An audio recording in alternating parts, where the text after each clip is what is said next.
So good morning, everyone. My name is Oliver Parsons-Baker. I'm Wouter, and we work for the future of transport for Deloitte. So our focus of the next kind of 10 minutes is basically on how competitive tendering has become the mission critical for providers and what they need to do to get ahead. So competitive tendering is here to stay. Many European capitals have already run competitions, including Paris, London, and Oslo, and a number have already announced upcoming tenders, including Rome, Stockholm, and Berlin. In our analysis of the Netherlands, basically what we're seeing is that all large cities will be tendered, and surveys suggest that over 90% of the market will be competitive or regulated in the next 2 years, with smaller cities of under 100,000 also included in that. So essentially, as a senior executive said to me from an operator, competitive tendering is a tonic the market had to take. So what can be done? So essentially, operators need to find an edge in bidding. We recognize the current environment is particularly challenging for operators and tech companies. I'm not going to dwell on this too much in terms of Bird and Helbiz, but I think they've already been discussed today over the course of the conference in terms of the challenges they're having and the wider market. So as we're going to see, essentially access to market, i.e. the ability to bid, is going to be king and increasingly drive the market value of these companies. Consolidation is expected, and operators that do not find the edge in better bidding are going to struggle to survive. So what can operators do in response? So we see three critical questions that they really need to get on top of. So the first one, do they really understand the cities in which they're bidding into? And we're going to be talking about hyperlocal insights. Am I bringing the best of the organization to the party? So how can we get a better bid-winning operating model? And how do I make the city's decision easier, even when I'm not the incumbent? So we're seeing the best become better at data-driven service design.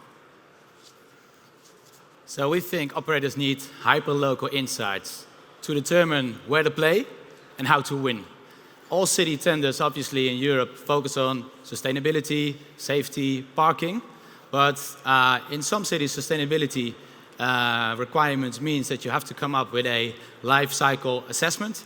But in other markets, and the Netherlands arguably is one of the most regulated markets at the moment, the focus is much more on actually do scooters or mopeds replace walking and cycling, which would then obviously lead to a decrease in sustainability. Other issues related to that, cluttering the public space as well, could make it more difficult for people to get around in dense cities already. And the last one, traffic safety, also because cities want to cherish the biking culture. If more e-scooters will be around or more mopeds, that would potentially decrease the attractiveness of biking. And if we look at how cities see these different modes, and we actually surveyed pretty much all big cities in the Netherlands, you see that most of them are focusing on organizing actively or stimulating bike sharing or biking in general. On the moped bit, it's much more about regulation. So there is quite some cities that already have tenders for mopeds, but the city policies is more on regulating the fleet sizes. And in every city, there is more demand than supply allowed, basically, at the moment. And then the last bit, interestingly, indeed, for e-scooters, currently 30% of the municipalities in the Netherlands is saying that they won't allow e-scooters in the short term. On the right side, you could say, well, 70% will open the market next year. But in order to win those tenders, you will definitely need to focus on these main issues and the replacing walking, cycling bit being the most important. How can you actually demonstrate that it will substitute car trips rather than trips by bike? That brings me to the next point, which is the bid-winning operating model. We see currently different models being out there. Obviously, operators are already shifting and pivoting towards a B2G model. Some having an operating model which is quite centralized, other taking a more decentralized approach. We think there is value in having a hub and spoke model, a centralized business development team which can draw on the international learnings supported by local teams which have these hyper-local insights. And what we think is the main key capability to focus on, which logically sits in this central bidding team, is the ability to actually have data-driven storytelling.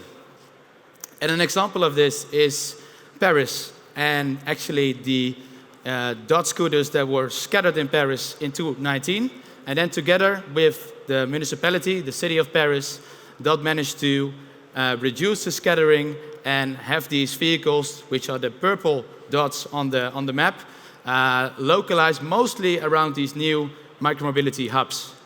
And these kind of data storytelling visions really help to convince cities of the benefits and unlock the potential. And we actually use this also in a project we did with the local DOT team here in the Netherlands to make the point that government shouldn't focus on reducing the fleet sizes, which is currently what is happening altogether, but indeed focus on challenging the operators to come up with solutions that actually tackle the underlying, the actual problem, which is obviously antisocial parking behavior. And we think this is going to be more and more important going forward, as we do think that cities will shift from a static, a fixed cap on the number of vehicles, which, as you all know, limits the potential for end users, but also for operators, to a more dynamic cap, which allows operators to grow their fleet sizes if they can demonstrate that they meet the actual requirements that cities have. So parking compliance, usage, and all the other issues that I alluded to before. Brilliant. And the final trend then that we think we're going to see is essentially better bidders that become much more advanced in data-driven service design.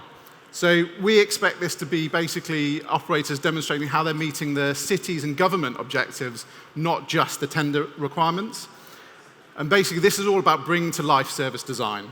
So using simulation to model different what-if scenarios around the performance for service design, converting the mass of data that you already hold and own to basically understand what different impact interventions and policies have, and basically model and experiment with complex trade-offs for the cities to describe how you can solve both strategic and operational pain points for them.